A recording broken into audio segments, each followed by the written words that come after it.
Hello, fictional. Welcome to the What If Issei. Today we are gonna see, what if Issei fall in love with Kantai? Part 1. If you end up liking this video, please consider subscribe, so without further ado, let's get into the video. The beginning is a story from 10 years ago. Whoa, they're so big, grandpa. I know, right. There was an elderly man sitting on the porch of his traditional house with a young, 6-year-old boy sitting on his lap as they read a magazine of questionable nature together. It was summer, and the sounds of cicadas could be heard as they enjoyed their shared lecherous hobby together while bathing under the warm sunlight. Boobs are the best, grandpa. The young boy turned around and beamed his brightest smile at the elderly man. His expression alone was a perfect picture of childlike innocence. Hearing what the boy, apparently his grandson, was saying, the elderly man nodded several times. Yup, you got that right, Issei boy. Boobs are the greatest, indeed. The grandpa said in a rather sagely manner, making him almost look respectable. And of course, the dignity the elderly man displayed was somehow diminished by the magazine of questionable nature he was holding. Even so, the boy, Issei, who was sitting on his lap while reading the aforementioned magazine together with his grandpa, had nothing but admiration to him, which could be seen clearly in the boy's eyes. Occasionally, when the elderly man's wife, who was also the boy's grandmother, showed up, grandpa would quickly hide the magazine to protect himself from his wife's severe chastisement. When she was gone, he would return to reading the magazine, enjoying its every content together with his grandson. That's what they usually did every time they had free time. Alright, how about this one, Issei boy? The grandpa opened to the next page, revealing the image of a young woman in a rather risque sailor outfit. This one is nice too. Her breasts look big. The young Issei said enthusiastically. The grandpa chuckled. Of course, he said before he sighed. Sailor, huh? When I was young, I used to be a sailor too. You're a sailor, grandpa? Issei looked at his grandpa, one of his eyebrows quirked in curiosity. His grandpa grinned. Yup. Well, not exactly a sailor, but close, I guess. You see, boy, I used to work as a crew member of battleship Yamato back then during the war. The elderly man looked nostalgic as he let out a soft sigh. Battleship Yamato? War? Issei blinked. Noting his grandson's unawareness of his past, the elderly man laughed as he patted the boy's head several times. Then he explained to him about the battleship Yamato, the leading ship of Yamato class of Imperial Japanese Navy World War II battleships to Issei, as well as his career as one of her crew members during his youth. The elderly man told the boy everything about the ship, informing him about its massive size and its fame back at the time when it was launched and commissioned. He worked as one of her crew members for more than 1 year, 3 months before it was sunken at Okinawa. Poor Yamato. Issei was saddened after hearing Yamato's ultimate fate. Seeing the young Issei's saddened look, the elderly man ruffled the boy's hair. She did her job well, my boy. I'm sure she did her best, and she sunk without regret. He closed his eyes, as if recalling his time as one of her crew members. One thing I regret is that I wasn't there during her last moment. If only I wasn't transferred out at that time. Yamato sounds awesome, Issei said innocently. The elderly man smiled. Yeah, she was, here he thought his words before shaking his head. I mean, she is. She's our pride. My pride. If only I can meet her once again. The elderly man brought up his hand and touched a talisman hanging on his neck. Issei looked at the talisman with childlike curiosity. This is something I took before I left Yamato. The elderly man removed the talisman from his neck and gave it to Issei. Inside it is one of Yamato's fragments. I took it as a souvenir or a reminder of my time. Issei looked at the talisman. He could feel something hard from inside it, something rough and metallic. Then, he grinned. And in case if she shows up as a girl, I bet she will have big boobs. The elderly man laughed lecherously. Unfortunately for him, the moment he said that, his wife already showed up right behind him. While smiling sweetly, she moved her hand to pinch his ear while having a sweet smile on her face. Ow. What is this about big boobs, dear? With scarily sweet voice, the elderly man's wife spoke before she spotted the magazine of questionable nature in his hands. And what exactly are you reading, huh? In the end, he ended up being chased by his wife around the house, leaving Issei alone at the porch. He remained seated, fiddling with the talisman in his hands. Yamato. This is a story of the current time. Issei Hyoudou, a 16-year-old teenage boy, simply put, was a notorious pervert and was very proud of it. Being a part of the perverted trio of the Kuo Academy, he was well known among the student body for his lechery, as well as his obsession with breasts. Many times he was often found engaging in questionable activities such as peeking at the girls' changing rooms, sitting near the stairways to take a look at the girls' panties, bringing erotic magazines, as well as videos and DVDs to school without even a shred of shame, and many more.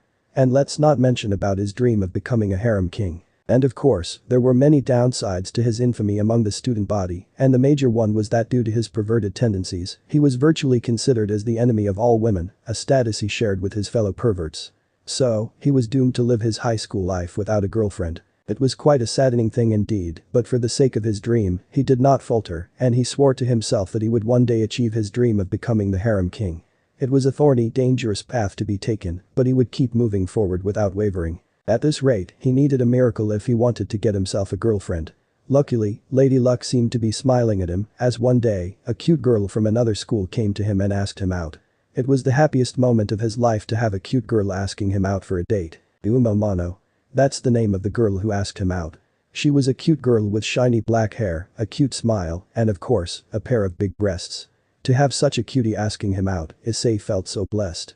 But, at the same time, he also felt nervous about the date. What should he wear for the date? What kind of perfume should he put on himself? Did he brush his teeth properly? How should he greet her? Where should he take her for their date? Those questions, as well as a few more, were plaguing his mind. Being someone who's not used to this sort of thing, he couldn't help but feel anxious. At last, he decided to wear something casual, but stylish enough to make himself presentable. He wore a dark jacket over his red shirt, as well as a pair of denim pants and sneakers. Before he went out for his date, Issei stopped in front of his late grandfather's portrait and paid him respect. His grandfather, Hideyoshi Hyoudou, was a war veteran and survivor of World War II, as well as a former crew member of battleship Yamato. Issei spent most of his childhood listening to his grandfather's war stories, mostly about the battleship Yamato and its fame back then during the war. Even in the modern time, Yamato had become a symbol of national pride. "Grandpa, I finally have a date," Issei spoke, looking up at the portrait of his grandfather. "This is the happiest day of my life, and I really want you to be proud of me." There was a talisman hanging on his neck and the kanji Yamato was written on it. "So, I'll bring Yamato with me." There was a lopsided grin on the perverted boy's face as he held the talisman in his hand. "I hope the spirit of Yamato will always be with me." He bowed. It was some kind of ritual for him to pay his respect to his deceased grandfather, to make himself feel more confident. And now that he was about to go for a date with Yuma, he needed every ounce of confidence he could instill into himself. For him, it was a first step of becoming the harem king. He knew that there would be more obstacles to be had in the future, and he could only brace himself and go forward. "Alright, here I go." It was quite an eventful day for Issei as he went out with Yuma for a date. They did a lot of things. Watched a movie, shopped for clothes, shared a cup of ice cream, and many more. The boy could only wish that such blissful moments could last forever. And now it was almost sunset, and both of them were at the park. It would be the time for both of them to part ways, but it was also the moment Issei was waiting for. The scenery, with the sun setting in the background, was ideal for a love confession, and he knew that Yuma would make her love confession to him. And if things went well, he might be able to get himself a kiss. His first kiss, in fact. "Hey, Issei-kun." Yuma spoke with her soft, gentle voice, and Issei couldn't help but to be mesmerized by the melodious tone of the girl's voice. "What is it, Yuma-chan?" Issei tried his best to sound and look cool as he responded to Yuma. "There is something I want to do to celebrate our first date. Will you listen to my wish?" Yuma tilted her head cutely, and Issei could feel his heart skipping a beat. Was it really a love confession? Or was it a kiss? The anticipation was almost torturous for the boy. "Well, what is the wish that you want?" The boy almost made a fool out of himself by stuttering like a complete dork. But he couldn't help himself. The image of himself pressing his lips against those lips of hers made him feel like his heart might end up bursting out of his ribsage. Still, it was a careless mistake. Still smiling sweetly, Yuma stated her wish. "Issei-kun, will you die for me?" Issei blinked in confusion. At first, he thought that Yuma was just joking. What was she saying? Her wish did not make any sense to the boy. Then, to add more to his confusion, a pair of black wings emerged from Yuma's back, stretching to their full lengths, scattering countless jet black feathers everywhere. She made a few experimental flaps several times before she looked at Issei with her violet eyes. Somehow, those eyes did no longer radiate warmth. Instead, they were filled with contempt and disdain. Her lips curled up into a sinister smirk before she spoke. "It was fun, Issei-kun. The short time I spent with you, I mean. It felt like playing house with a child." Her tone was cold and merciless, and she looked at Issei with a disdainful sneer. Issei froze. He greatly enjoyed all the moments he spent with Yuma the whole day, all of them. To have someone telling him that it was nothing more than playing house with a child, it made him feel that all those moments were nothing but mere illusions. He did nothing as Yuma held out her hand, a violet spear made of light appeared out of nothingness. She swung the light a few times in the air before she looked at Issei with a sneer. "Well then, playtime's over. Let's end this, shall we?" Issei was unable to tell what to believe anymore. Was it all a lie? Did he get all worked up for nothing? This was pathetic. His grandfather might be very disappointed in him. As Issei remained standing still, Yuma hurled the spear of light towards him, aiming to stab him in the chest. Move. There was a voice whispering inside his head and he immediately ducked, avoiding the spear of light that sailed past his head. He could feel the spear cutting a few strands of his hair as it flew past him. It surely snapped him out of his paralyzed state as his eyes focused on Yuma, who was frowning as the spear that she hurled at him did not hit its mark. "Oh, why did you duck, Issei-kun?" Yuma asked in innocent tone as two more light spears materialized in the air before she held them with both hands. "You should just let it stab you in your chest.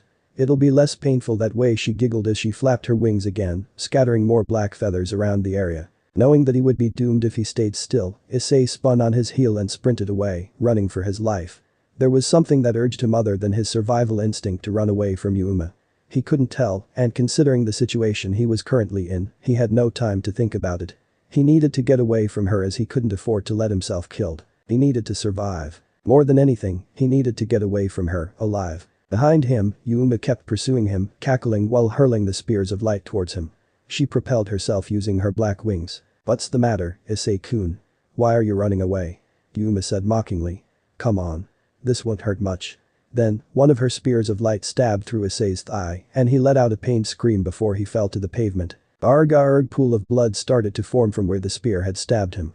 It was excruciating, like having 1,000 of needles prick through his flesh at the same time, and the light from the spear was burning from inside. When he tried to pull the spear out of his thigh, it burned his palm, and he screamed again. Seeing that her prey was downed, Yuma strutted over to Issei, displaying a seductive smirk on her beautiful visage. Yet her violet eyes were radiating pure malevolence as she looked at him, as if seeing a squashed cockroach.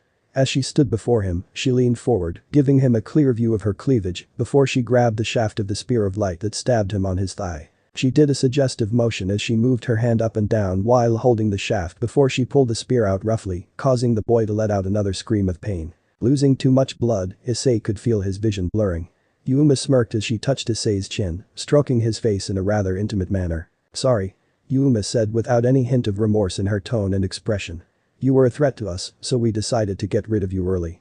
If you want to hold a grudge, then hate the god that put the sacred gear inside you." Issei honestly had no idea what Yuma was saying, but from what he could tell, there was a reason behind her attacking him and attempting to take his life, a reason which he was unaware of. He could see Yuma raising the spear of light in her hand, as if prepared to stab him in his chest. If that spear were to be stabbed into his chest, it would surely kill him, no question asked. His parents might lament his death, that's for sure. Despite him being a social outcast, he still knew that his parents loved him all the same. He knew that they would be devastated by his untimely passing. He regretted not being able to do more to his parents. He also knew that his grandfather might be disappointed in him for dying in such way. Unconsciously, he brought his hand to the talisman hanging on his neck and he could feel the piece of metal inside it. "Sorry I disappointed you, Grandpa." There was nothing he could do as Yuma moved her spear to stab him in the chest. It would pierce his lung and heart and he would be killed instantly. "I guess I have no right to inherit the spirit of Yamato, after all. I have no right to inherit your pride. Sorry for being such a failure, Grandpa." He kept holding on the talisman with his bloodied hand as tears started to gather in the boy's eyes. The spear was about to stab him in his chest when a soft voice whispered from inside his head. "Do not despair." He was engulfed in blinding light and Yuma recoiled, pulling back and jumped a few meters back. The talisman he was holding in his hand was glowing brightly before it faded. Then he found out that he was surrounded by some kind of beehive pattern barrier. Yuma's eyes widened as she saw what had transpired before her. "You have every right to inherit my pride, the inner fire within the hearts of the people of our proud nation." "What?" Yuma was shocked to see the beehive patterned barrier that formed around the boy. No matter. Just because you just awakened to your sacred gear, that doesn't mean you can get away from me." She bellowed as she formed almost a dozen spears of light and willed them to strike him at the same time. Issei brought his arm to his face to brace himself from the strikes, but all the spears were blocked by the barrier that surrounded him. His eyes widened in shock and amazement when the barrier stopped all the spears from reaching him. "You have every right to inherit my spirit, the unshakable will that lays within the souls of the men of our country. You insolent human." Yuma roared as she formed more spears to attack Issei, but like before, all of them were stopped by the barrier. "Die." She tried again, but failed. "Now, call me. Call my name. Let my spirit be awakened once more and let the world bear witness to my might." Issei had no time to be confused. The voice was gentle, yet was brimming with confidence and power. Holding the talisman tightly against his chest, he did what the voice told him to do. "Answer me, Yamato." As if answering to Issei's voice, a figure started to form in thin air, taking a humanoid shape. Then the details of the figure became sharper, and Issei was able to take a good look at it. The figure took the shape of a beautiful young woman clad in sleeveless white blouse with detached sleeves, red miniskirt and black thigh-high socks. Her silky, dark brown hair was tied into an elegant ponytail, adorned by quite an elaborate headpiece. Issei swore that he could see pink sakura petals adorning the headpiece. She was seen holding a parasol, and Issei noted that she had quite an amazing pair of breasts. The thing that caught his attention more than the beautiful young woman's breasts was the metallic equipment attached to her back. Surrounding her were cannons, World War II-era cannons that should be impossible for someone like her to lift. The barrels then moved, as if controlled by the woman, as all of them were aimed at Yuma. What? Issei was dumbfounded, of course, after seeing the appearance of the beautiful woman armed with cannons that could potentially destroy the entirety of the school buildings of Kuo Academy. As if noting Issei's confusion, the woman glanced over her shoulder before she turned around due to the fact that her cannons were hindering her from looking behind. "Greetings," the woman spoke politely. "I am Yamato, the Yamato-class battleship Kamusu." She displayed such an angelic smile, which made Issei almost forget the pain that he experienced earlier. "I am pleased to meet you, Issei Hyoudou." Nice to meet." Why?" Before Issei could finish, Yuma hurled 5 spears of light at Yamato, and all of them were blocked by the beehive pattern barrier that protected Issei earlier. "What are you?" Yuma snarled as she expanded her wings. Wordlessly, the woman, Yamato, turned around and looked at Yuma. Then, without saying anything, she moved the barrel of one of her cannons and fired. The firing generated an explosion that almost shook the area. Boom. The shot narrowly missed Yuma as it hit the pavement right behind her, causing another explosion.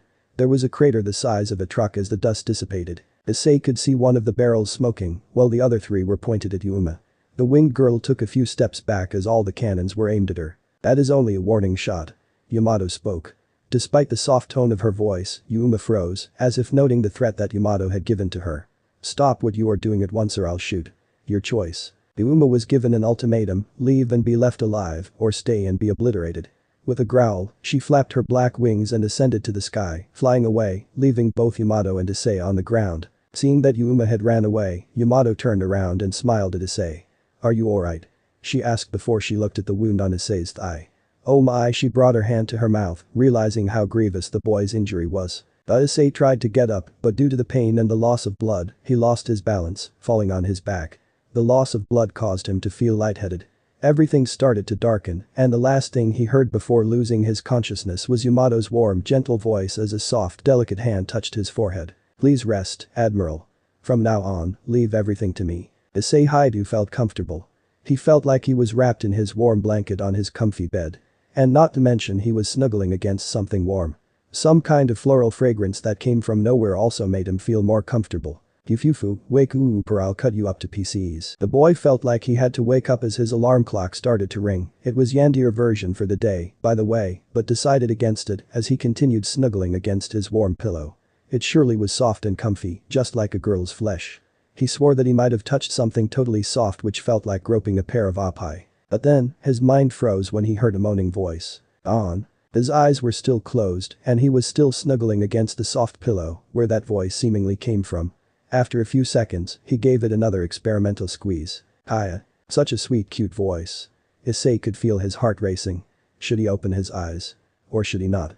It was like Schrodinger's cat, he had yet to see what he was snuggling against. There was a chance that it might be a new pillow that could generate girly voice while being groped, or it might be a real girl, after all. Of course, there were a couple of holes in both theories. He didn't remember buying such a pillow before. Also, it had to be impossible for him to sleep together with a girl on the same bed. Oh well, there was only one way to find out, of course. He opened his eyes and looked at his pillow. Not only that he found himself sleeping almost naked, he was also snuggling against a naked girl with dark brown hair. With not even a single thread to cover the girl, Issei was able to see the entirety of the girl's naked flesh, breasts and all. His eyes were wide. Being a pervert, he's used to this kind of sight, but it was his first time seeing a naked girl in front of him, in flesh. Tickles. The girl mumbled, and Issei immediately let the girl go and retreated back. But he was still eyeing the naked girl as she stirred from her slumber before she slowly woke up. Yumu, the naked girl mumbled cutely as she woke up and sat up on Issei's bed, rubbing her eyes before she looked at Issei. She blinked a few times before she looked down to see her mountainous assets, and then back to Issei. Then she tilted her head cutely. But Issei was trying to come up with something. He feared that he might receive a retribution for having a naked girl sleeping on the same bed as him. In fact, he expected getting a punch in his face for snuggling against her. When the naked girl started to realize what was happening, her cheeks reddened before she brought her hands up to cover her breasts, which small to no success, considering how big those boobs of her were. Her expression seemed bashful, but there was no sign of aggressiveness whatsoever as she spoke. "Don't stare too much. It's embarrassing." Issei's mouth dropped open as he saw the pure, unadulterated display of Mo from the girl. He could feel his blood rising, and when it was about to spill out of his nostrils, he immediately brought his hand up to stop the bleeding. The girl then took the blanket from Issei and covered herself. Luckily enough, despite being unclothed, Issei was still in his boxers. Face still red, the girl looked at Issei with concern. "How is your thigh? Does it still hurt?" "My thigh?" Issei blinked before a myriad of memories surged in as he remembered what happened back then at the park, where the girl he was dating with attempted to murder him. She was also apparently some sort of winged humanoid. Did it really happen? "Yuma-chan, did she try to kill me?" "Seems to be that way, Admiral." The girl nodded. "Admiral?" Issei gave the girl a strange look. He remembered seeing the girl showing up to rescue him from being killed by Yuma. "Wait, you're..." The girl smiled. "Yes, I am Yamato, the Yamato-class battleship Kamyusu. I am born from the shard of original Yamato that you possess, Admiral." She pointed at the bedside drawer where the Yamato talisman was placed. "I have been watching over you for years, but it is my first time being able to talk to you, so please take a good care of me." Yamato bowed. Yeah," Issei responded lamely. What is Kamyusu?" "Shipgirl," Yamato answered simply. "Shipgirl?" Issei's confusion grew. Sorry. I should have elaborated it more." Yamato said apologetically. "You see, I'm not a human. I am the spirit that lingers within the piece of Yamato you possess, and I managed to manifest this form thanks to you, Admiral." She smiled sweetly. "The one who tried to kill you was a fallen angel. There had to be some reason why she tried to kill you." Now Issei was getting more confused. Wait, let me try to understand it first. "So, you're a spirit." "That is right." Yamato nodded. "Well, technically, spirit is more like a misnomer, since if we want to get technical, I belong to the species of yokai. Specifically, I am a Tsukumogami, a yokai that was originally an inanimate object that gained sentience." She held out one hand as she continued her explanation. "In my case, the inanimate object is the shard of the original Yamato. As to why I gained a female body, well, she blushed a little. You know that ships are referred to as she, right?" Now Issei started to understand what Yamato meant. "I guess I can understand that." It still didn't explain why Yamato took the shape of a young woman with voluptuous body, though. Not that he's going to complain anytime soon, of course. But why? Why? Yamato frowned. "Why did you show up?"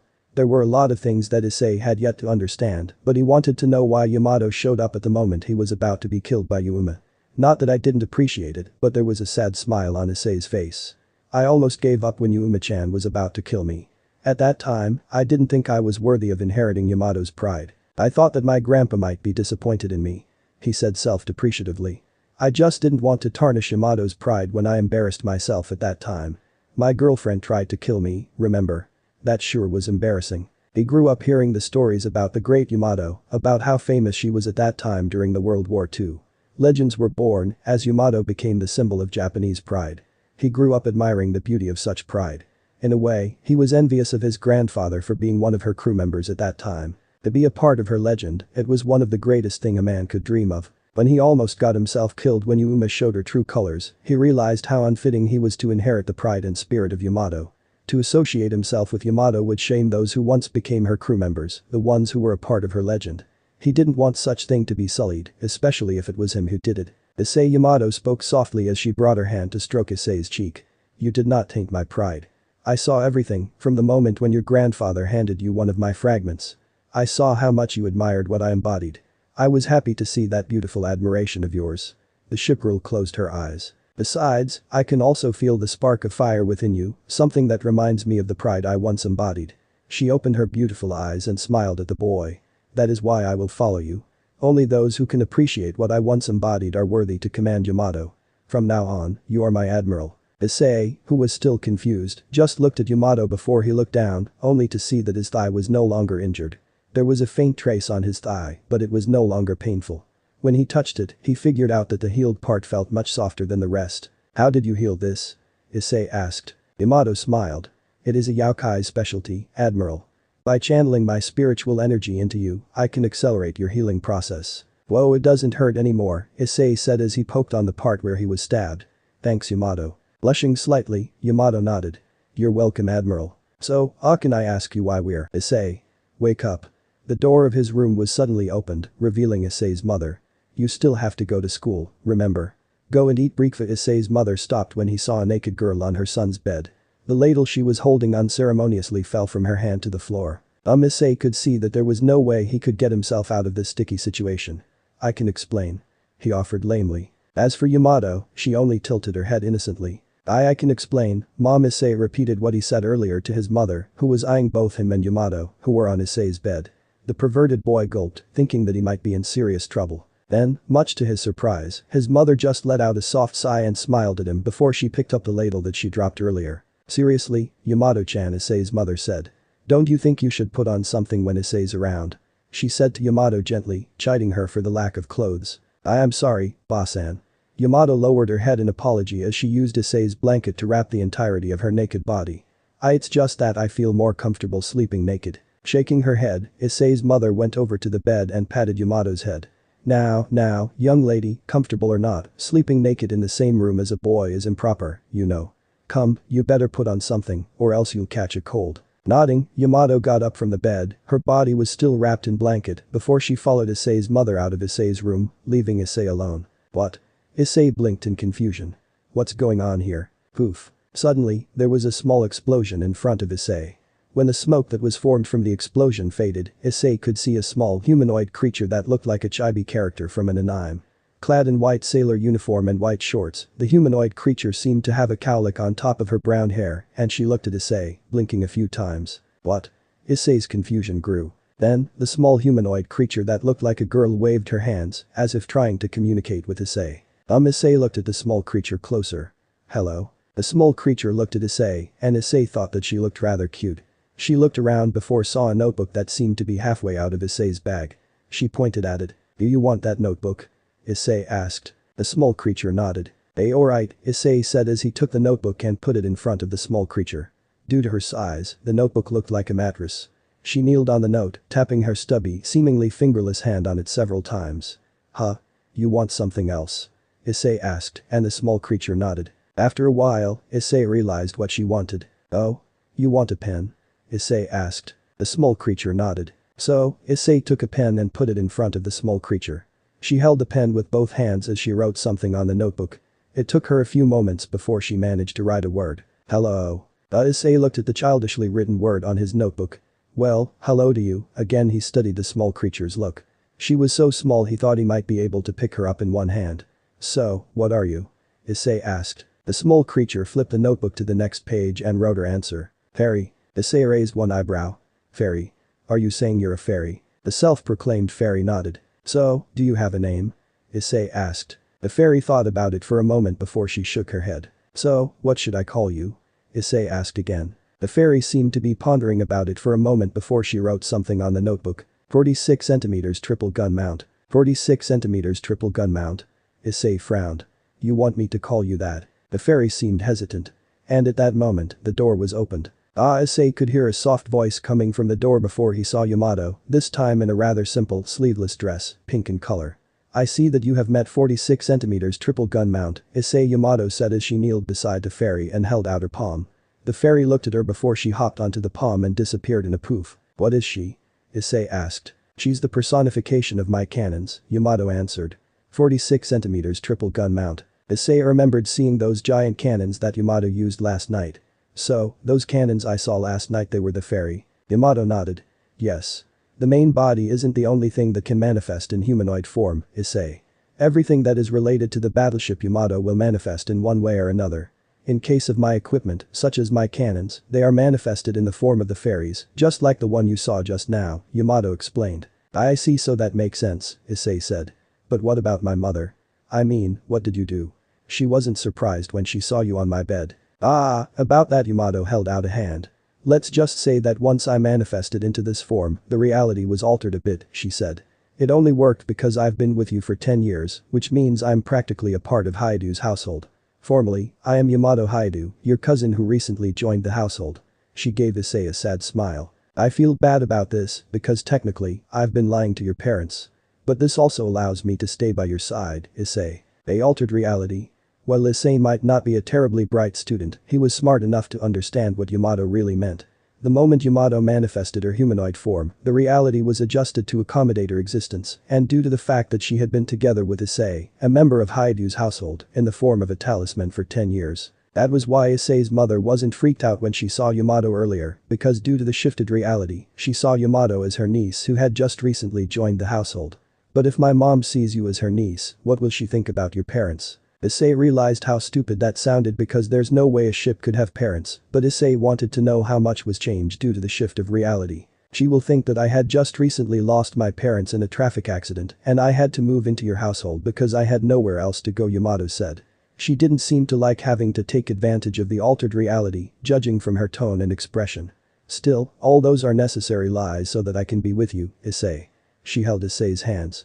My life is yours, Admiral. Use it as you see fit. Issei Hyoudou couldn't believe it. Never once in his lifetime he had a beautiful girl swearing her life on him, giving herself entirely to him. For someone whose greatest wish was to get laid, it felt like having a dream coming true. What do you mean by that? Issei asked. He was still unable to believe that a girl just declared that he could do whatever he wished to her. Issei Hyoudou, I acknowledge you as the one to command me, Battleship Yamato.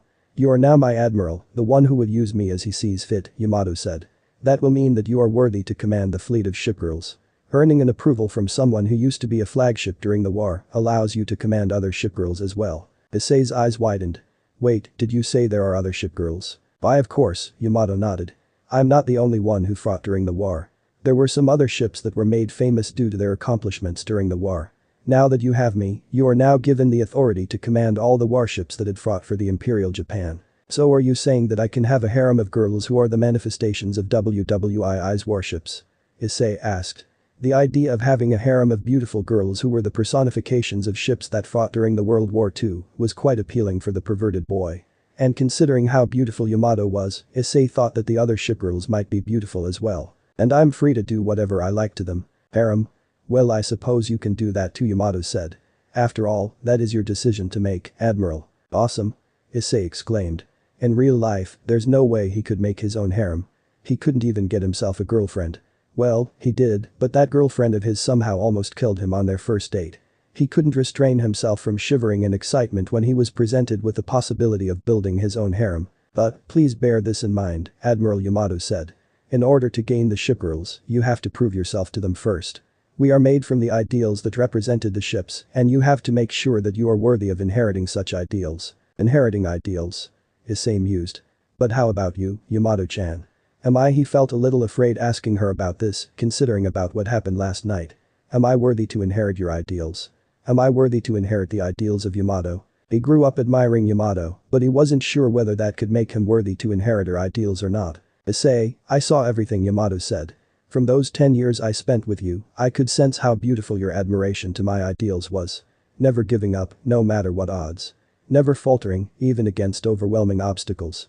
You have proven yourself again and again. You have earned my loyalty, Yamato's loyalty. That is why I will help you, Admiral. No matter what your dream is, I will stay by your side, helping you realize your dream. You will? Issei asked. Even if you wish to make a harem that consists of shipgirls, I have no objection, Yamato nodded. That is Admiral's decision to make, and I have no right to question it. All I can do is help you achieve it. Issei thought about it for a moment. To have Yamato agreeing to assist him to make a harem of shipgirls was far too convenient for his taste, which made him feel slightly uneasy. But then, he studied Yamato's face. When Yamato smiled at him and tilted her head cutely, Issei could feel his heart throbbing. Alright, Issei finally said. I'm really glad you're willing to help me, Yamato-chan. He couldn't help but be embarrassed when Yamato was listening to him intently. Let's work hard together, shall we? Issei held out his hand, offering Yamato a handshake. Yamato looked at the hand for a few moments before she held the hand. Whoa. Her hand is so soft. So nice. Yes, let's work together, Admiral. After that, both Issei and Yamato joined Mr. and Mrs. Hyoudou for a breakfast. Yamato talked to both Issei's parents as if she had been a part of the household for quite a while. Issei knew that it wasn't true at all. From Yamato's explanation earlier, the memories of both Issei's parents were altered the moment Yamato's humanoid form came into existence. It's safe to say that the reality for Hyoudu's household had been changed to accommodate Yamato's existence. For Issei, it was quite hard to believe. It felt like something that came straight from the manga or anime. Yet, the proof was there. Issei had seen Yamato the moment she appeared right in front of him in order to save him from his girlfriend, who somehow wanted to kill him. Speaking of his girlfriend, Yuma Amano, she somehow grew a pair of jet black wings and was capable of flight using those. And she also was capable of conjuring some kind of spears made of light and used them to attack him. He still could remember how painful it was to be stabbed by one of those spears. Even though the wound was already healed, thanks to Yamato, Issei still could remember the pain of having the spear embedded into his thigh. So, Yamato-chan, Issei's mother spoke to Yamato. Today is your first day going to Kuo, right? Yeah, Yamato nodded. Somehow, the shift of reality also included Yamato being enrolled into Kuo Academy. Personally, Issei thought it was too convenient. But I'm not worried. Today, Issei-kun is with me, she beamed cheerfully. And thank you for accepting me, Ba-san, Jai-san. Yamato bowed slightly. Even though I am not your daughter, you two are still treating me like one. Yamato-chan, you're such a nice girl, Issei's father said, tearing up a bit. If only our pitiful son can learn from you. Issei's mother smiled gently at Yamato. Don't mention it, Yamato-chan. No matter what, you're still family. Issei couldn't help but feel guilty after hearing that from his mother. Their memories had been messed up thanks to the shifted reality that occurred thanks to Yamato's existence. He glanced at Yamato, who seemed to have a guilty expression on her face as well. Thank you, Ba-san, Jai-san, Yamato said. She looked like she wanted to say more, but then stopped herself as she continued eating her breakfast. After they were done having breakfast, Yamato and Issei walked to school together. On their way to school, both of them were discussing about their current situation. I'm sorry that I have to lie to both your parents, Issei, Yamato said. From her tone, Issei could tell that she still felt guilty for having to lie to his parents. Well, it can't be helped, can it? Issei reassured. Still, everything is too sudden for me, I don't know where to start. Then, I suggest that the first thing we do is to locate the fragments of other ships, Yamato suggested. Well, their main bodies might have sunken into the sea, just like mine. Her expression seemed melancholic as she recalled the fact that her main body was sunken into the sea at Okinawa before she continued. Their shards can be anywhere around the country. A tiny piece of metal is enough as long as it used to be a part of the ship's main body. A Kamusu spirit still lingers within that shard. Walking alongside Yamato, Issei asked, but how do we locate the fragments? By these, of course, Yamato said before three fairies poofed into existence. Two of them were sitting on her shoulders, while one was sitting on top of her head. These fairies are capable of tracking down where the shards may be, and considering that they don't need nourishment, they can do the tracking for an extended period without tiring themselves. All the fairies alluded at Issei. And when they manage to track the fragments, they will return to me in order to report their findings. After saying that, Yamato ordered all the fairies to move. Giving Yamato their last salutes, they disappeared, leaving behind small clouds of explosions. So, any other question? Yamato asked. Well, Issei scratched the back of his head. He wasn't sure what to say to Yamato. Of course, being a pervert he wanted to squeeze those large breasts of hers with his hands, but due to Yamato's innocence, Issei was unsure if he wanted to do that. Well, one thing that he wanted to focus on was to gather other shipgirls and make a harem of them. Then, he would be free to do anything he wanted on those shipgirls. He imagined what kind of girls might show up from the fragments of ships. Being a fan of the battleship Yamato, he had quite a collection of books about WWII's warships, and those were a few of his reading materials that weren't erotic in nature. There were a lot of World War II-era warships other than Yamato, such as Kongu, Haruna, Inazuma, Ikazuchi and many others. The idea about those warships turning into cute girls made the boy smile lecherously. I apologize for asking, Issei, but are you drooling? Yamato asked as she saw Issei drooling while smiling in such a lecherous manner. And so, both Issei and Yamato talked more about the nature of shipgirls as well as their needs. They finally arrived at the school gate. Of course, the other students who arrived at the school noticed Yamato. Who is she? Is she a new transfer student? Whoa, she's a cutie. Man, I want to date her. Why is she walking together with that pervert? Damn you, Hyoudou. This isn't happening. This isn't happening. Both Yamato and Issei just looked at the other students reacting to Yamato's presence. As expected, the boys were giving him evil eyes for daring to walk alongside such a bishoujo like Yamato. Meanwhile, Yamato giggled after seeing the other students reacting to her walking alongside her Admiral. Looks like it's going to be fun here, Admiral. Issei could only laugh nervously. He knew that the moment he met Yamato, he could tell that his life would never be the same again. Ah, it looks like there's a commotion over there. A blonde handsome boy spoke to a petite white-haired girl beside him as they walked through the school gate. Apparently, some of the students who arrived at the school seemed to be fussing over something. Is that a new student? The boy looked at the girl who became the center of attentions of the students. He never saw the girl before, so he thought that she might be a new student. From what he could see, the girl was quite tall, and her long brown hair was tied into a ponytail. She was also walking alongside a boy whom the blonde boy identified as Issei Hyoudou, a member of the infamous perverted trio. Meanwhile, the white-haired petite girl beside him looked at the girl and sniffed the air. The blonde boy raised one eyebrow and looked at her. "What's the matter, Kaneko-chan?" The petite girl, Kaneko, seemed to be mulling over something as she brought her hand to her chin. "Her smell," Kaneko said. What's about her smell?" the boy asked. It somehow concerned him because Kaneko was unlike most girls. One could even say that Kaneko was special. If she was able to smell something from this new girl, then it would be right to inquire her about it. "No," Kaneko then shook her head. "Probably my imagination." "I see," the blonde boy mused. And so, both of them walked into the building. "My name is Yamato Hyoudou." Yamato introduced herself to the other students in front of the class. "I am Issei Hyoudu's cousin, and I'm currently living with him. Pleased to meet you all." Issei gulped as the eyes of other students were focused on him. Some of them were murmuring among themselves, talking about this new student who claimed to be Issei's cousin. "Issei." A bespectacled male student immediately went to Issei's desk, glaring through his opaque glasses as he went closer to Issei. "What's the meaning of this? You never told us about this before." Well, Issei averted his eyes. He really wished that he could get away from this place, away from the attentions of his classmates. "Don't you think you can get away from us, you bastard?" Another male student with bald head hissed as he approached Issei from his other side. Those eyes of his seemed to be radiating pure rage as he glared at Issei. Mitsuda, Motohama. Issei said the names of the boys, who were also the other members of the perverted trio. "The bald one is named Mitsuda, while the bespectacled one is Motohama. What's up with you two? Don't play dumb with us, you bastard." Mitsuda grabbed Issei by his collar. "Why didn't you tell us you have a cute bishoujo as your cousin?" "Damn you, Issei. I know you didn't want to tell us about this." Motohama shouted. "Eyes, stop it." Issei protested. Both Mitsuda and Motohama were shaking Issei. Without them realizing it, Yamato walked over to their direction, ignoring the teacher who was at the front before she tapped her hands on their shoulders. "You two." Yamato's voice was scarily sweet. "Would you two please kindly stop doing that to Issei-kun? You're hurting him." Eh? Both the perverts glanced over their shoulders to see Yamato, whose smile didn't seem to quite reach her eyes. "It would be nice if you two can unhand him right now," Yamato said gently. "Well, if you can't, I probably can help you to unhand him." Her smile and voice were too sweet, it's so scary. "If you two don't find any use in your hands, that is." "Yes ma'am. We're sorry ma'am." Yamato giggled. "Ah, thank you." From that day onward, the whole class had agreed that Yamato was someone not to be trifled with, especially when Issei Hyoudou was involved. During lunch break. "I am so sorry, Issei. I didn't know what came over me, so I did it without even thinking." Yamato was panicking as she apologized to Issei. Both of them were at the rooftop, having breads for their lunch. It's okay," Issei said. I mean, it's hardly a big deal. But I threatened your friends." "Well, it's their fault, I guess." Issei shrugged. "Come on, Yamato-chan, relax. Don't let it bother you, okay?" He grinned at Yamato. "Still, you're awesome." He thought that Yamato telling off both Motohama and Mitsuda was a nice thing to see. While Issei still considered both his fellow perverts as friends, sometimes they needed to be told off for getting uppity. If you say so," Yamato said before she took a bite of her bread. I have a question," Issei said.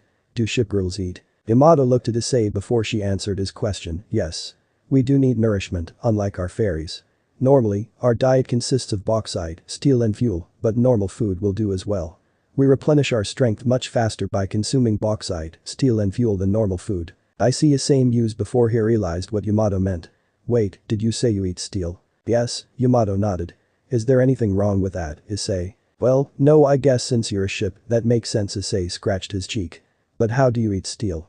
He couldn't exactly imagine Yamato biting off metal with her teeth. "How?" "Well, I just put it into my mouth and eat it. It depends on the type of steel, actually. If it is alloy, it'll be easier to chew," Yamato said. "I actually prefer bauxite. As for the fuel, I can just drink it." Issei just stared at Yamato. He almost forgot one tiny detail, considering how beautiful Yamato was, but she wasn't exactly a human. She was a Tsukumogami, a formerly inanimate object that became sentient, and the inanimate object in question was a World War II-era battleship, Yamato. It shouldn't have bothered him to learn that a Kanmusu like her was capable of consuming things like steel and bauxite. "Issei, are you bothered by my choice of diet?" Yamato asked. "What? No, I understand." Yamato looked down. "I may have the appearance of a woman, but I am still far from human." She smiled sadly. "I am a Tsukumogami, a Yaokai. I can never dream of having a body made of proper flesh and blood. Still, that does not stop me from doing what I desire the most." Issei could see Yamato's expression hardened, her eyes filled with determination. "I have watched over you for a decade, Issei Hyoudou. And now that I have a proper body, I will do whatever it takes to continue watching over you. I do not care if I am a human or not, because as long as I live, I will continue protecting you. Issei looked into Yamato's eyes.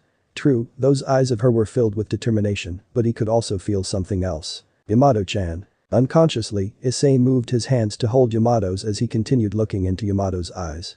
He could feel lingering sadness in her eyes, her lamentation over the fact that despite having a body of a woman, she could never truly call herself a real woman. Yamato-chan, listen to me. He didn't know what came over him, but he knew that he needed to say something to Yamato. He couldn't bear to see the sadness in her eyes. There's no way he could allow such sadness to mar the beauty she displayed. Something had to be done. I don't care if you're a ship girl or not. I don't even care what kind of things you eat. I want you to know that whatever you are, you're still Yamato. Still holding Yamato's hands, he brought them to his forehead, tapping her knuckles on it as he continued, and I never got any chance to say this to you, but thank you for watching over me. Issei could feel Yamato's hands trembling while he was holding them. Then he looked up and almost panicked when he saw tears coming out of Yamato's eyes, rolling unbidden down her cheeks.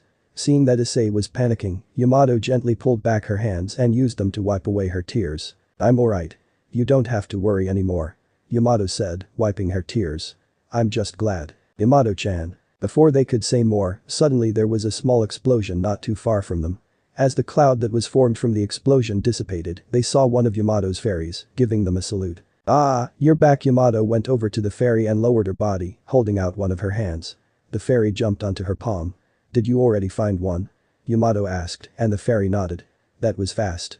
I figured it would take a whole week to find a ship fragment. You found a fragment? Issei asked. That would mean he would be able to meet another personification of warship, preferably a cute girl like Yamato. Looks like it, Admiral. Yamato nodded. What kind of ship? Issei asked. Not sure, Yamato answered. But one thing for sure is that we finally find another one. And we can invoke the ship spirit so that she can materialize her humanoid form. I see. Issei mused. So, are we going to find this fragment? Yamato nodded. Yes, once the school is over. The fragment is located at an empty warehouse 3 miles from here. Alright, let's go after school, then, Issei said. After lunchtime ended, both Issei and Yamato returned to the classroom. Without them noticing it, the whole time, they were watched by a petite white-haired girl who remained hidden as she listened to their conversation. Shards fragments. Admiral Kaneko muttered to herself. Most things that they talked about didn't make any sense, but she could feel that there was something going on. Yamato Hyoudou. She recalled the distinct scent that she got from the new girl back then. Her scent didn't smell remotely human, which baffled her. One thing for sure, whatever Yamato Hyoudou was, she was not a human. So, are you saying that the fragment is here? Issei asked Yamato as they stood before an abandoned warehouse. Seems like it, Admiral, Yamato nodded. Let's enter, then. Both Yamato and Issei entered the warehouse, using the ferry to guide them where the fragment was found. A few minutes later, they found a metal bar lying on the floor. Issei didn't know how it somehow ended up on the floor, but he could guess that it's probably due to the spirit of the ship within the metal bar moving it. Yamato had told him earlier that Kamyusu reacts to the others. So, the moment Yamato came into existence, other shipgirls would react to it, causing their spirits to awaken within the fragments they resided in. It's just that Issei couldn't imagine a metal bar moving on its own after reacting to Yamato's presence. So, is this a ship's fragment? Issei asked. Yes, it is, Yamato answered as she picked up the metal bar. She closed her eyes as she held it in her hand. I see. This is another well-known warship during the war. Issei, this is a fragment of aircraft carrier Kaga. I can feel her presence within this fragment. It's faint, but she's here. Right, that's cool, Issei said. So, what should we do now? We begin the awakening ceremony, Yamato said. A Kamyusu can be awakened through many means, but the ceremony is the easiest way to invoke a Kamyusu into existence. After saying that, 3 fairies poofed into existence, and all of them were garbed like shrine maidens. They were also holding wooden sticks with paper tassels on one end. They will be the one who perform the ceremony, so we can sit back and watch. Yamato placed a metal bar on the floor, and the fairies stood around it, waving their wooden sticks or gahei around, as if performing a kagura dance. Issei watched the ceremony being performed with bated breath before the metal bar glowed. It's starting, Yamato said. With each passing second, the glow grew brighter and brighter, and the fairies continued their dancing. Go away. Issei flinched when he heard a voice inside his head, telling him to go away. He glanced at Yamato, who seemed to realize that there's something wrong going on. Issei, get back. She yelled, but it was too late as a figure started to form. The dancing fairies were blown away and disappeared into clouds of smoke. Their surroundings became noticeably darker as the new figure became more solid. It was a woman with deathly pale skin, clad in white bodysuit. Her yellow eyes were glowing eerily, and sitting on her head was some kind of oversized hat that looked like a crab or an octopus with massive maw and a pair of round, big eyes, as well as tentacles. The woman was holding a walking stick. There were 4 drone-like entities hovering around her as the woman looked at both Yamato and Issei with her glowing eyes. "What's going on?" Issei said as he stared at the pale woman. "What is she?" Yamato's expression was grim. "That is Kaga, but not the Kaga that we should meet." In a flash, Yamato's cannons appeared on her back. "I was careless. I should have detected the corruption within the fragment," Yamato said as she aimed her cannons at the pale woman. "Corruption? Yes. When a Kanmusu is corrupted due to negative emotions, she becomes a monster," Yamato said, her tone sounded tense. "We call our monsters forms abyssal. We call our monsters forms abyssal." With all her 4 cannons primed at the corrupted shipperl before them, Yamato placed her hand on Issei's shoulder. Issei looked at her face, noticing the grim look on her face. "Stay back, Issei. As abyssal, she is mindless. She will destroy everything in her path until her grudge runs out, or she is destroyed." Beehive pattern barriers were erected around them in order to protect them from any attacks from the corrupted shipperl. Judging from her look, waiting for her grudge to run out isn't an option. All we can do is to destroy her core, which is the fragment. Destroy her? Issei gave Yamato a confused look. "We don't have much choice," Yamato shook her head. "If she is left alone, she may end up rampaging, causing more damage. The only way to save her is to put her out of her misery. As a fellow shipperl, it is my responsibility to scuttle her." "Wait, are you going to kill her?" "Kill is such a strong word, Admiral, but yes." Yamato nodded sadly. "In that state, she will cause nothing but destruction. The accumulated grudges and negative emotions within her will hinder her from seeing reason. This aircraft carrier Kaga is nothing but a mindless beast who must be put down by all means." Her expression hardened as she looked at Issei. "If you pity her, the right thing to do is to destroy her." But you." Some of the corrupted shipperl's drones zoomed towards Issei, shooting him with energy beams, and the thing that stopped him from having holes on his body was the barrier that Yamato erected around him, protecting him from the attacks. The corrupted shipperl held her walking stick with both hands, slowly walking over to their direction. Her entire body seemed to be radiating some kind of malicious aura that even Issei could feel, causing him to shudder. When the corrupted shipperl got closer to them, Issei managed to get a clearer look of her face. One thing that the perverted boy could say was that she was beautiful, but this time, it wasn't necessarily a good thing. He never thought that he could see something so beautiful, yet so wrong. Her deathly pale complexion and glowing yellow eyes didn't seem to help either. The way she moved and walked also looked unnatural, as if the world itself was trying to reject her existence. "Reality deems her existence to be unacceptable," Yamato said. "An abyssal does not follow the rules of nature. In short, she is an aberrant, a creature that should not even exist." She glanced at Issei. "I'm sorry, Issei. This is the only thing we can do now." Issei couldn't say anything. He couldn't argue with Yamato about this matter. She knew exactly what was happening, and it's only right for her to decide what to do with the corrupted shipperl. Still, he felt frustrated. "Damn it. Why? Why do I feel so useless?" The corrupted shipperl was a few meters away from both of them, her glowing yellow eyes staring at them, unblinking. Yamato aimed all her cannons at her expression seemed grim. "I'm sorry, but consider this my mercy. I can only hope that you can find it in your heart to forgive me, Kaga." Yamato then launched her attack at the corrupted shipperl, intending to take her out in one shot. The loud sound produced from the shot was enough to cause the entire warehouse to shake, and Issei had to cover his ears so that his eardrums didn't burst due to the loud noise. In response, the corrupted shipperl held out one gloved hand as the shell flew towards her. Whoa. Before the shell could hit her, it suddenly disintegrated, much to Yamato's shock. The corrupted shipperl looked at her gloved hand before she lowered it. Her expression remained unchanging when the shell disintegrated when it was about to hit her. The shell was less than 1 meter away from the corrupted shipperl when it was disintegrated by some kind of invisible force. Impossible. Yamato couldn't contain her disbelief upon seeing what had transpired before her. "Wait, this is." She finally realized something. "I see." Issei could see her worried look. "We are in dire situation than what I had expected, Admiral. This is not good." "What are you saying, Yamato?" Issei asked in confusion. Just in time, Yamato made a barrier to deflect the corrupted shipperl's attacks. "You see, as a Yamato-class battleship, I require adequate resource in order to retain my combat prowess. In this state, due to not having enough resource, it seems that my combat capability is slightly reduced." She eyed the corrupted shipperl before them. "And it seems that Kaga's grudge is too strong, it can even disintegrate my shell." "She can do that?" Issei asked. "Yes," Yamato nodded. "Which makes things more difficult for us. All we can do now is to remain in defensive position and wait for an opening. The moment her grudge-fueled barrier weakens, it will be our chance to counterattack." She smiled at Issei. Please remain behind me, Admiral. Allow Yamato to protect you. As for the corrupted shipgirl, more drones appeared in thin air. They started attacking both Yamato and Issei with their laser beams, and Yamato had no choice but to conjure the beehive pattern barriers around them in order to protect themselves from their attacks. As Yamato tried to attack the corrupted shipgirl, Issei remained behind her, silently gritting his teeth in frustration. If only there's something I can do. In a certain old schoolhouse at Kuo Academy, there were two girls who seemed to be having a tea time, while a certain handsome blonde boy was bringing a plate of scones before putting it on the table. So, are you saying that Kaneko looked rather distracted today? One of the girls, the one with crimson hair, spoke to the blonde boy as she put her teacup on the saucer. She looked at the boy, smiling kindly at him before she continued, do you have any idea what's going on, Hyoudou? The boy, Hyoudou Kiba, shook his head. Honestly, I have no idea, but you. I've been wondering if that's one of her quirks as a Nekomata, he said. Then again, I'm not too sure, considering that I'm not an expert in this matter. Then, he seemed to be remembering something. I guess she had been sniffing the air a lot today. I suppose that's one of the reasons why she looked rather distracted. Another girl, a raven-haired one, who was sitting beside the red-haired one, set down her teacup as she smiled in amusement.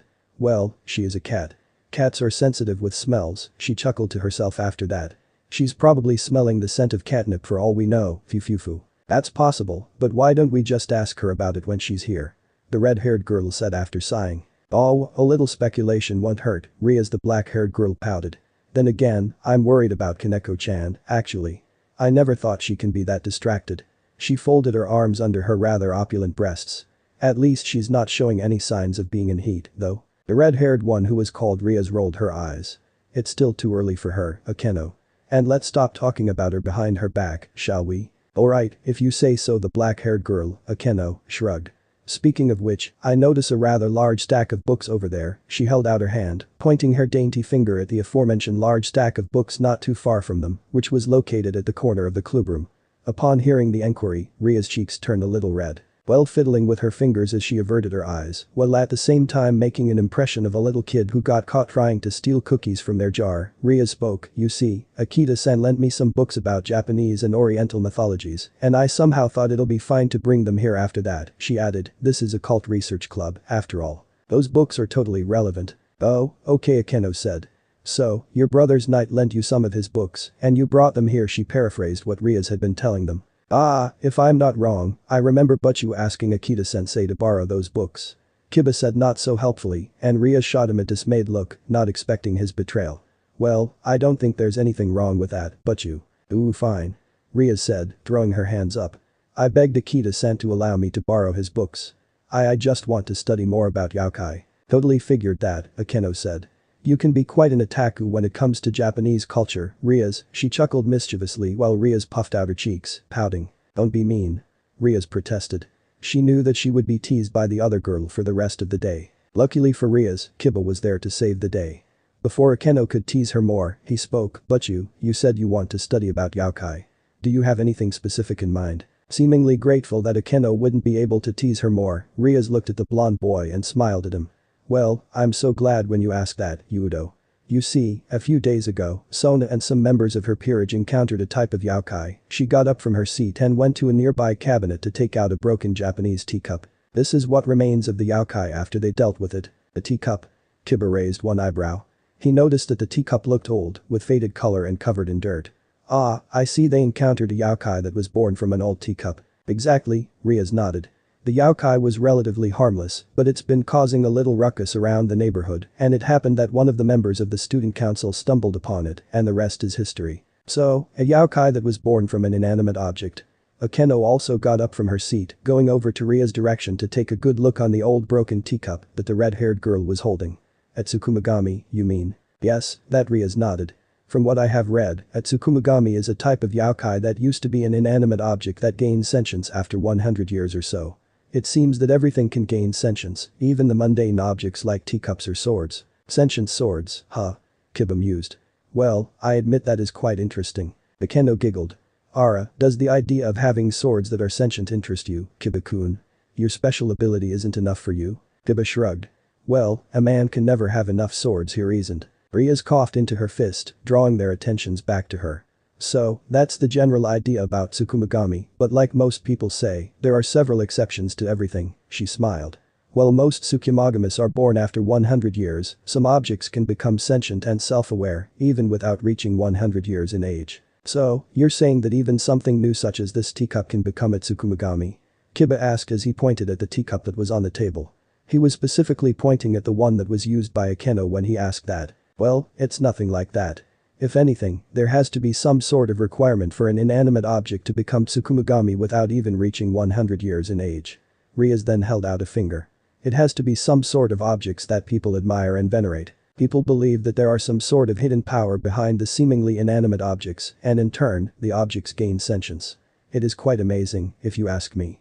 By believing hard enough, an inanimate object can even gain a soul. Ah, so you're saying that another requirement for an inanimate object to become a Tsukumogami is to be a symbol of worship? Akeno inquired. Being a shrine maiden, she was well aware of the concept of all objects around them to have some sort of spirits within them, but she thought that she needed to entertain Rias by feigning ignorance. And she was curious about what Rias had found from her research. Yes, Rias seemed delighted with her finding. Japan is truly a mystical place to live in, and I'm a devil, which is saying something. Her expression seemed giddy as she said that, and both Kiba and Akeno smiled in amusement. So, by following that logic, if I believe my sword is sentient hard enough, it can gain sentience for real? Kiba asked. It's not really that easy, Hyoudou Rias said. Well, it won't hurt to try, will it? Rias and Akeno glanced at each other, as if wondering whether the boy was serious or not. At another place, which was at the abandoned warehouse, there was a battle between two Tsukumogamis, one of them being the personification of battleship Yamato, and the other being the corrupted personification of aircraft carrier Kaga. Yamato tried to find the weak points in the corrupted Kaga's defense, but due to her being weakened, her attacks were disintegrated by Kaga's grudge-fueled barriers before they could reach her. This isn't working, Yamato said as another of her attacks failed to hit the target. It seems that I have no choice. I have to deal with her at close range. She dismissed her large cannons and held her parasol in one hand. Stay back, Admiral. Let Yamato do this. Before Issei could voice out his response, Yamato deflected a shot from the corrupted shipgirl's drones with her parasol before she used her smaller cannons to take them out.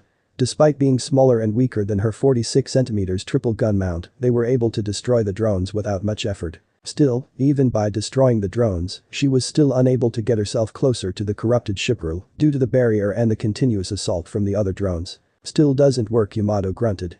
Her attacks were useless against the corrupted shipgirl's barriers, and she was unable to go closer to her, which made her more desperate. Gritting her teeth, she spoke, Aircraft carrier Kaga, if you know what is good for you, I command you to stand down and accept your fate gracefully. She placed her hand on her gorget that bore the image of chrysanthemum, the emblem of Japanese imperial family. Have you forgotten to whom you served? Have you forgotten your duty as a proud vessel who fought for imperial navy? Have you forgotten who you truly are? Upon hearing the questions from Yamato, the drones stopped attacking, and the corrupted shipgirl looked at Yamato with her glowing yellow eyes, unblinking. Then, she opened her mouth. There is nothing to be proud of in my humiliating defeat. Both Yamato and Issei were surprised to hear the corrupted shipgirl's voice. And Yamato seemed to be caught off guard, not expecting the shipgirl to say anything in response. I served the Emperor and the Imperial Japanese Navy, and yet, what I got was a cold, dark abyss, deep within the sea. There is nothing to be proud of. But Yamato's expression turned frantic. You're Kaga. You're supposed to be the pride of the nation. Like I said, there is no pride in my defeat. You, who bore the emblem, has no right to say that to me. You, the one who is constantly showered by admiration even after being sunken into the cold, uncaring sea, has no right to say that to me. Now, go away. Before Yamato could say anything to retort to her, the corrupted shipgirl held out the walking stick and it shifted into another shape, a pitch-black bow that seemed to be made of some kind of unknown material. She drew the string of the bow back and an arrow, which was also black in color, appeared out of thin air. Or else, die. She released the arrow, which was aimed at Yamato.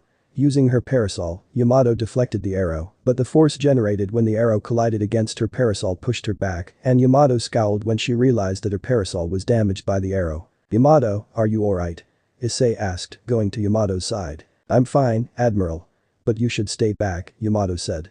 She is dangerous. Yamato conjured another layer of barrier as the corrupted shipgirl's drones continued their assault. It seems that I have no choice, Yamato sighed.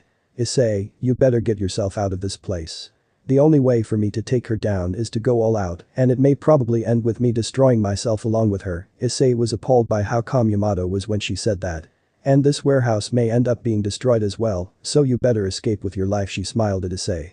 But if you do that, Issei was stopped when Yamato placed her palm on Issei's mouth. Issei Hyoudou, I'm so glad to know you, Yamato said, smiling warmly, even as she tried to retain her barriers to prevent themselves from being hit by the corrupted shipwrights' drones. Yamato will always remember you.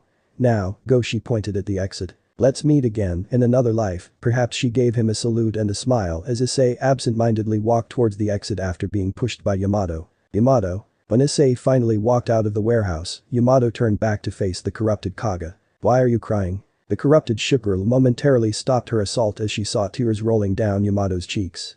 She tilted her head, as if curious about what she had seen before her. It doesn't matter anymore, Yamato said, wiping her tears. Now, I can go all out without restriction. Her cannons and armament appeared on her back, and all the cannons were pointed at the corrupted shipwright. I shall take you with me, Kaga. With slow pace, Issei walked away from the warehouse. He tried to prevent himself from looking back, but each time he tried to do that, he failed. Damn it, he was told by Yamato to leave the place so that she could stop the corrupted shipwright from going on a rampage. But in order to do that, she had to do something that might end up killing herself as well. He wanted to protest, but Yamato's earnest expression prevented him from doing so. Why am I feeling so useless? Issei screamed in frustration as he brought his hands to the sides of his head. He hated it when there was nothing else he could do. He fell on his knees, having no strength to continue. There is nothing to be proud of in my humiliating defeat. He recalled what the corrupted shipwright had said. From what he had read from the books regarding the World War II-era ships, the aircraft carrier Kaga was sunken in the Battle of Midway, which was considered a humiliating defeat for the Japanese. Perhaps that was the reason behind her corruption. There has to be something that I can do, Issei said as he got up on his feet. Without even thinking, he spun on his heel and ran back towards the warehouse and went through the entrance, where he found that Yamato was attacking the corrupted shipwright with bombardment. When Issei looked at the corrupted shipwright, he saw her standing motionlessly while her barriers continued to disintegrate the incoming projectiles from Yamato. Then, he saw something else. He saw a glimpse of a girl, alone and broken deep under the sea. There was no light in her eyes as she remained there, lying on the seabed. It's cold. Both Yamato and the corrupted shipwright had yet to realize that Issei was there, and Issei continued to look at both shipwrights attacking each other. I'm afraid. Issei could hear whispery voices inside his head, which reminded him the time before Yamato saved him from being killed by Anyone please hear me. Then, he looked at the corrupted shipwright, whose face remained emotionless, but every now and then, he saw the glimpse of a broken girl, who was alone deep within the cold, uncaring sea. I'm lonely. After a while, he finally realized what was happening. Despite the emotionless look that the corrupted shipwright displayed, deep down, she was a broken, lonely girl who was desperate to have someone hearing her out. Now that he knew about this, there's no way he could allow them to destroy each other. Issei Yamato realized that Issei was still there. Didn't I tell you to get awake? Due to Issei's presence, she was distracted, allowing her opponent to land a hit on her. She was hit on the right side of her torso. Yamato? Are you alright? Issei rushed to her side. He believed that it was his fault that Yamato got shot because his presence somehow distracted her from seeing her enemy's attacks. I'm fine, Yamato said. The shot tore a little bit of the fabric of her dress, revealing the skin underneath. Fortunately, there was only a bruise mark on it instead of something worse. But why are you here? Didn't I tell you to go away? I know what to do now, Issei said as he looked at the corrupted shipwright. I can hear her heart clenching his fists. He stood upright. Noticing the look from Issei, the corrupted shipwright momentarily stopped her assault. Now, if I tell you to believe in me, will you do that? Issei. I know this is stupidly dangerous, but I have to do this, Issei said as he looked over his shoulder, and Yamato could see his face filled with determination. All you have to do is believe in me and help me. Can you do that? Yamato studied Issei's face before she nodded. Of course. After all, you are my admiral. When Issei was about to say more, the corrupted shipwright continued her assault, and with timely intervention from Yamato, he was protected by her barrier. Covering his face with his arm, he asked Yamato, what will happen to this barrier if I run? It'll flicker out 3 seconds after you move, Yamato answered. And can I go through that barrier of hers so I can get closer to her? Issei asked another question. The drones continued their assault, and the barriers protected Issei and Yamato from the attacks. You can forcefully go through it. After all, the barriers only work against projectiles. But if you forcefully punch it, it'll hurt you, Yamato explained. Don't tell me you're going to break through the barrier. Yes. Issei said. So, will you do that? So, their strategy seemed to be Issei rushes to the enemy while Yamato provides protection, and then Issei forcefully punches through her barrier to get to her. Sighing, Yamato said, alright.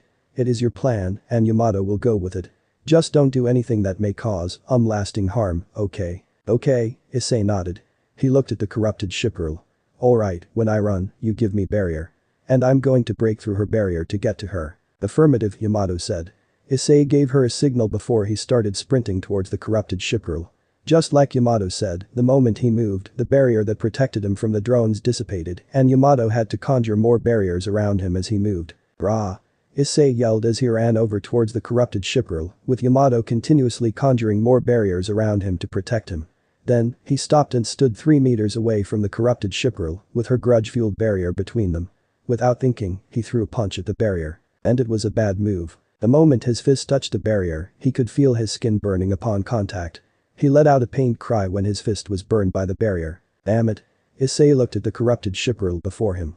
He needed to get closer to her so that he could do whatever he had in his mind, but the barrier seemed to be standing in his way. Don't get in my way, you stupid wall. He punched again, and predictably, it still hurt. Issei. Yamato shouted at him, seemingly worried. Come on now. I'm not going to fail this. Not now. Issei yelled as he pulled back his fist so that he could launch another punch. Despite having his fist burned, it didn't stop him from trying again. His fist blackened due to being repeatedly slammed against a barrier, but he didn't stop despite the pain. He needed to break through this barrier. More than anything, he needed to get through this barrier because it was the only thing that stopped him from reaching the shipgirl before him. If only he had the power to break through the barrier. Brawn, Uzer. In a flash, he could feel his vision turning green as he slammed his fist against a barrier. Vividly, he could hear a mechanical voice, even though he couldn't tell what the voice was saying, but after hearing that, he could feel power coursing through his body. And the moment his fist slammed against the barrier, it finally broke. He didn't know whether his mind was playing tricks on him or not, but he thought that there was something strange about his hand. But he didn't pay any attention to it as he proceeded to get closer to the corrupted shipgirl. She didn't expect him to break through her barrier, and she was unable to do anything as he got closer to her. He yelled as he rushed towards her and pulled her into a hug. The corrupted shipgirl's eyes widened in surprise when Issei wrapped his arms around her. She could feel his palm stroking on her back. Even if she tried to struggle, squirming out of his embrace, she was unable to do so. Because it felt warm. I heard your voice, Issei said to her. I can tell that you're lonely. I don't want to claim that I understand how it feels, but I'm telling you this. He brought his hand to her head before he removed the giant hat that she was wearing and tossed it away. From now on, you're not going to be lonely anymore. I promise to you, Kaga. He stroked her white hair tenderly. No matter what happened to you before, it won't matter anymore. His voice was gentle and kind, and it sounded pleasant.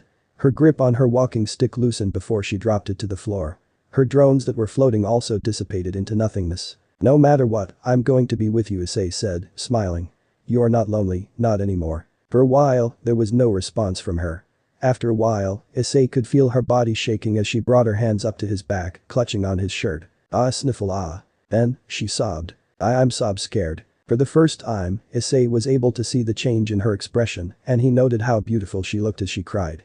The mask of stoicism that she wore earlier had crumbled into dust, leaving behind the lonely, vulnerable girl who finally managed to shed her tears after spending so many years down the sea, where no one could see her cry. There, Issei tried his best to comfort the crying girl. It's time to say goodbye to the cold, uncaring sea. From now on, you'll be with us. He smiled kindly at her, and the girl continued crying her heart out. All the tears that were unshed flowed unbidden down her cheeks. In the boy's embrace, she felt like she had been saved, and she knew that all those years of loneliness had finally come to an end. Issei also noticed that the whiteness of her skin was slowly replaced by the normal skin color. Her white hair also slowly turned black or dark brown. He couldn't tell due to the lighting. The white tight suit she was wearing also slowly disintegrated, leaving only her naked flesh. Being a pervert he couldn't help but show a lecherous grin as he noted that her breasts were quite big. He didn't notice this earlier, considering the circumstances. Still, he had to restrain himself for her sake. As she continued crying, Issei realized that her body was glowing. Then, her body started dissipating before she disappeared, leaving behind the ship fragment. What's happening to her? Issei was confused when she somehow disappeared. Where did she go? You managed to purify her negative emotions and grudges, Admiral Yamato said as she approached Issei. Right now, she has reverted back into her shard form, but now that she's been purified, we can finally summon her without trouble. She smiled as stood beside him. Is that so? Issei said before he looked at the ship fragment of Kaga. He walked over to its direction and picked it up. He smiled at it as he held it with both hands. You're not going to be alone again, Kaga. Trust me, you're never going to be alone again. And so, both Issei and Yamato went back home. After cleaning themselves up, both of them decided to do the ritual again. This time, the ritual would be done in Issei's room. Yamato summoned her shrine maiden fairies, and the ritual began. So, are you sure there won't be any trouble? Issei asked Yamato as they watched the fairies performing Kagura dance around the ship fragment of Kaga. Yes. There is no corruption to speak of, so there will be no more corrupted ship rule, Yamato said with a smile. Alright, if you say so, Issei said. Somehow, he felt nervous. He had been wondering about what kind of Kamusu Kaga was like. He continued watching the ritual as the ship fragment began to glow, releasing some kind of warm light. Slowly, a figure started to form before them, and when the glow finally faded out, Issei managed to get a clear view on the figure. Standing before them was a girl with average height, clad in white guy and blue short hakama. She was also wearing a black muniate over her chest. Her thigh stockings seemed to be black in color as well. Now that they were in a room with proper lighting, Issei was able to see that her hair was really dark brown in color and was done in a side ponytail. She was also holding an archery bow. Issei also noted that the girl was quite stoic, unlike Yamato. But then, when she looked at Issei, her expression softened a bit before her lips curled up into a small smile. I am aircraft carrier Kaga, the girl spoke. Her voice sounded calm and composed. From now on, I shall be serving you, Admiral. Issei grinned as he held out his hand. It's nice to meet you, Kaga-chan. I'm Issei Hyoudou. Just call me Issei, okay? Kaga looked at the offered hand before she nodded. Then she shook the hand and spoke to Issei. It is nice to meet you as well, Admiral. And her cheeks seemed to be a little red. Thank you for everything. It's okay. Just doing my job and stuff. As Issei and Kaga were shaking hands, Yamato watched them and she smiled. The ship girl accumulated negative emotions due to her experience during the war. The Battle of Midway was a humiliating experience for someone like Kaga, and that is why the accumulated negative emotions caused her to turn into an abyssal. Yamato sighed. It could easily be me, because I was also sunken during a mission. I was lucky that I had Issei and his grandfather. And my reputation also prevented me from turning into an abyssal. Kaga never had such luxury. But now, she is back to normal, thanks to Issei. Yamato looked at Issei, who was getting flustered by Kaga's close proximity, and she giggled. It's probably too early to assume this, but Issei Hyoudou, you might as well be our salvation. End of the here. So that's it for today's video guys. Before you go, just like the video and share it with your friends. Bye.